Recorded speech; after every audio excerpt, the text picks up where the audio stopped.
Suatu ketika ada seorang yang menyesal, dia sangat menyesal, sampai-sampai dia katakan kepada Rabbnya, laula akhartani ila ajalin qarib fa asaddaqa wa akum minas solihin wa la yuakhirullahu nafsan idza jaa ajaluha wallahu khabirum bima ta'malun.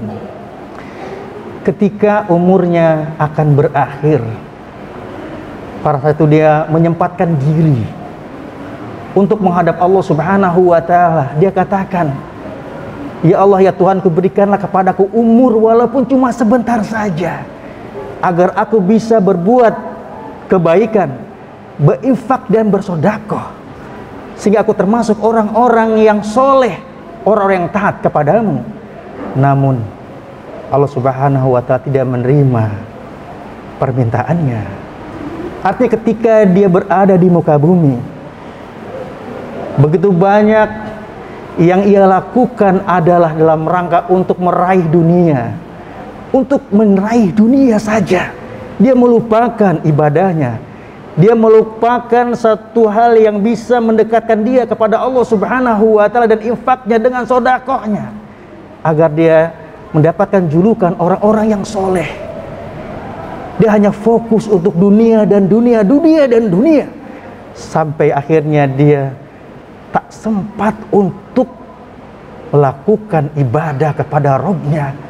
Dan di saat dia meminta, memohon kepada Allah walaupun sebentar, agar bisa untuk berinfak dan bersedekah, agar bisa berbuat kebaikan kepada orang lain, Allah Subhanahu wa ta'ala tidak mengabulkan permintaannya, dan dia termasuk orang yang merugi.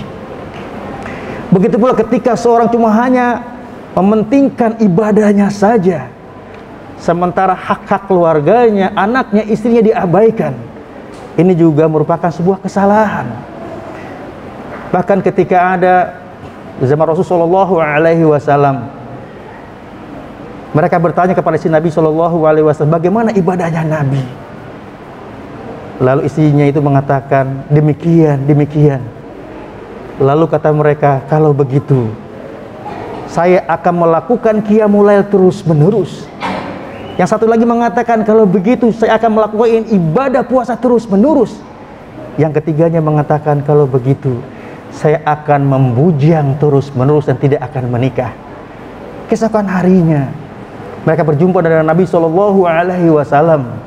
Lalu kata Nabi, antumul ladzi qultum kadza wa kadza. Apakah kalian yang telah mengatakan demikian, demikian, demikian? Wallahi demi Allah, inni atqakum lillah. Aku ini adalah orang yang paling bertakwa kepada Allah. Aku bangun, aku melakukan qiyamul lail, aku tidur, aku berpuasa, aku berbuka, aku juga menikah. Faman rugiba an sunnati falaysa minni. Barang siapa yang tidak mengikuti sunnahku, dia bukanlah golonganku. Begitu pula ketika ada seorang sahabat yang bernama Abu Darda. Pada saat sahabatnya bernama Salman melihat istri Abu Darda, penampilannya tidak menarik, pakaiannya tidak menarik. Lalu kata Salman, wahai Ummu Darda, kenapa penampilan Anda tidak begitu menarik?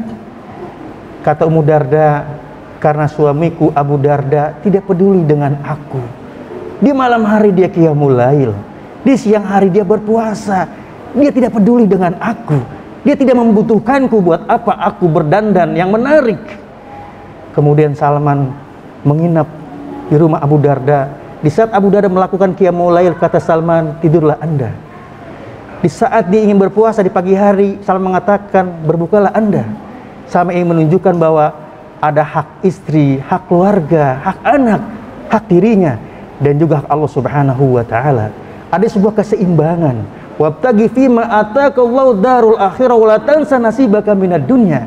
Dan carilah pahala kampung akhirat yang Allah berikan kepadamu, dan janganlah kamu lupakan kehidupan dunia.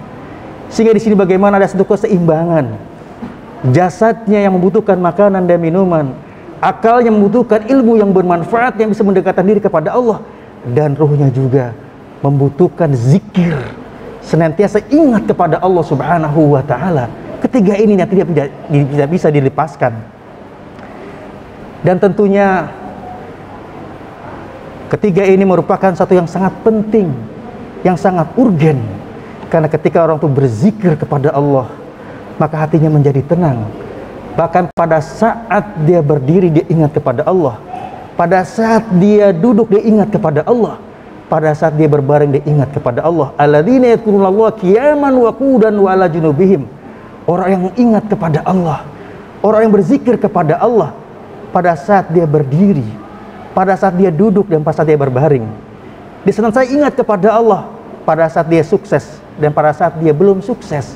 Dia senantiasa ingat kepada Allah pada saat dia sehat walafiat dan pada saat dia kurang sehat. Masyarul muslimin rahimakumullah. Kemudian yang berikutnya, yang ketiga, agar kita menjadi hamba Allah yang dicintai olehnya adalah bagaimana kita hendaknya beristiqomah, teguh pendirian.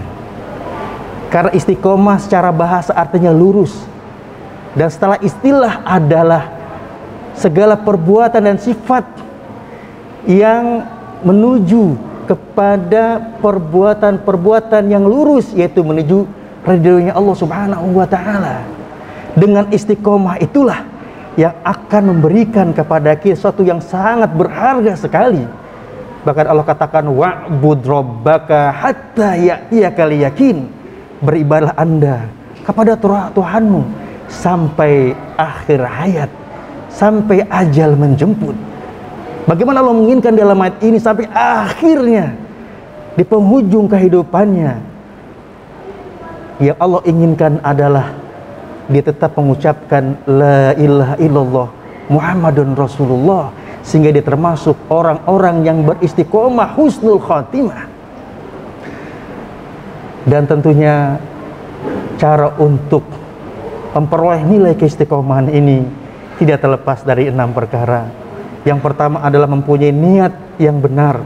Ketika dia melakukan satu perbuatan, bagaimana dia ingin menggapai ridho Allah Subhanahu wa ta'ala. Yang kedua, bagaimana dia bisa memahami makna syahadat la ilaha illallah Muhammadan Rasulullah, Allah sebagai Tuhannya, Rabbnya, dan juga bagaimana Rasul sebagai qudwahnya dan juga sebagai utusannya. Dan yang ketiga adalah bagaimana dia terus banyak membaca Al-Quran, karena Al-Quran sebagai petunjuk, Al-Quran sebagai pedoman yang bisa memberikan bimbingan arahan kepadanya sampai akhir hayatnya. Yang keempat adalah bagaimana dia terus meningkatkan kualitas ibadahnya setelah dia melakukan sesuatu yang fardu ditambah dengan yang sunnah, karena yang sunnah ini juga akan bisa melengkapi, menyempurnakan suatu yang wajib. Begitu pula bagaimana dia senantiasa untuk berdoa, berzikir kepada Allah Subhanahu wa ta'ala sesuai dengan apa yang Rasulullah SAW ajarkan, ya muqallibal qulub tsabbit qulubana ala dinika wa ta'atika. Wahai Allah yang membulak-balikkan hati, maka mantapkanlah hati ini senantiasa berada di jalanmu dan taat kepadamu. Dan yang selanjutnya adalah bagaimana dia senantiasa bergaul dengan orang-orang yang soleh. Karena perumpamaan orang-orang yang bergaul dengan orang yang soleh dan tidak soleh adalah, kata Rasulullah SAW, bagaikan orang yang mendekati penjual minyak wangi dan juga orang yang melakukan atau tukang las. Di saat dia dekat dengan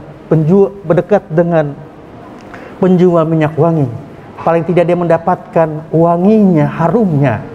Pada saat dia mendekat tukang las, maka dia akan merasakan panasnya dan percikan api itu. Masyarul muslimin rahimakumullah. Itulah 4 perkara agar seorang hamba menjadi hamba yang dicintai Allah Subhanahu wa ta'ala. Dia tidak terlepas untuk bertakwa kepada Allah, adanya tawazun, keseimbangan, beristiqomah, dan juga bagaimana pada saat dia masuk ke dalam Islam, dia masuk dalam keseluruhan, baik akidahnya, ibadahnya, akhlaknya, agamanya, dan politiknya. Inilah khutbah singkat sampaikan. Semoga bermanfaat semua. Barakallahu fikum awadim wa nafa'ani wa iyyakum bima fihi minal hakim wa taqabbal minni wa minkum tilawatahu innahu wasamiul alim.